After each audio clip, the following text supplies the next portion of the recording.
Praise the Lord. ദൈവനാമത്തിന് മഹത്വം. ലൂക്കോസിന്റെ സുവിശേഷം 7-ാം അധ്യായം അതിൻ്റെ 13-ാമത്തെ വാക്യം ഇങ്ങനെ വായിക്കുന്നു: അവൻ അടുത്തു ചെന്ന് മഞ്ചം തൊട്ടു, ചുമക്കുന്നവർ നിന്നു. ബാല്യക്കാരാ, എഴുന്നേൽക്ക എന്ന് ഞാൻ നിന്നോട് പറയുന്നു എന്ന് യേശു പറഞ്ഞു. ഇവിടെ സന്ദർഭം നമുക്ക് വ്യത്യസ്തമാണ്. മരിച്ച ഒരു ബാലനെ കുറച്ചാൾക്കാർ ചുമന്നുകൊണ്ട് പോവുകയാണ്. ഇവിടെ നോക്കുമ്പോൾ ഈ ബാലൻ്റെതായ ആഗ്രഹം, അതുപോലെ ഇവൻ്റെ ഭാവി, ഇവൻ്റെ ലക്ഷ്യം ഇതല്ല ഈ മരണമെന്ന ഇവനെ കൊണ്ടുപോയപ്പോൾ ഇവൻ്റെതായ ഭൗതിക ശരീരത്തെ മറവ് ചെയ്യുവാൻ, കബറടക്കുവാൻ കൊണ്ടുപോകുന്ന ബാല്യക്കാർ എങ്ങോട്ടോ ഇവനെ കൊണ്ടുപോകുന്നു. ഇവൻ എങ്ങോട്ടാക്കി പോകുന്നത് അവൻ അറിയുന്നില്ല. എന്നാൽ യേശു കർത്താവ് ആ മഞ്ചത്തെ തൊട്ടു. എന്നിട്ട് അവരോട് പറഞ്ഞു, എഴുന്നേൽക്കുക.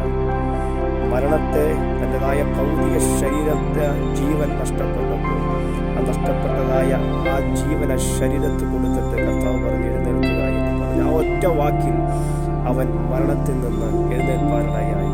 ഇവൻ്റെ ഭാവി, ഇവൻ്റെ പ്രതീക്ഷകളെല്ലാം ഇവന് തിരികെ ലഭിച്ചു.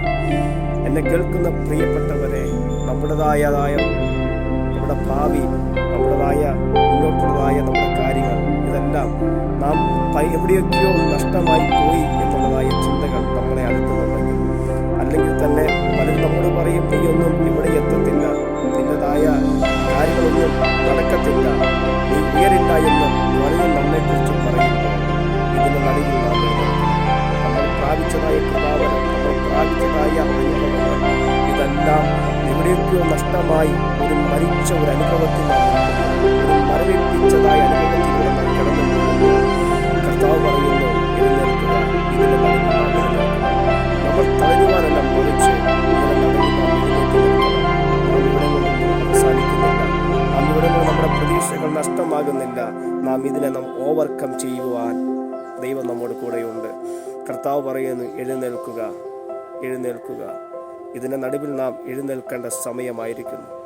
നമ്മുടെ പ്രതീക്ഷകൾ, നമ്മൾ ആഗ്രഹിക്കുന്ന നിലവാരത്തിൽ നാം എത്തിച്ചേരണമെങ്കിൽ അത് നമ്മിലൂടെ തന്നെ അത് സാധ്യമാകത്തീരത്തുള്ളൂ. അതുകൊണ്ട് അതിൻ്റെ നടുവിൽ നാം എഴുന്നേൽക്കണം.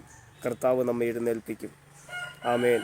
കർത്താവ് നമ്മെ അനുഗ്രഹിക്കുമാറാകട്ടെ. God bless.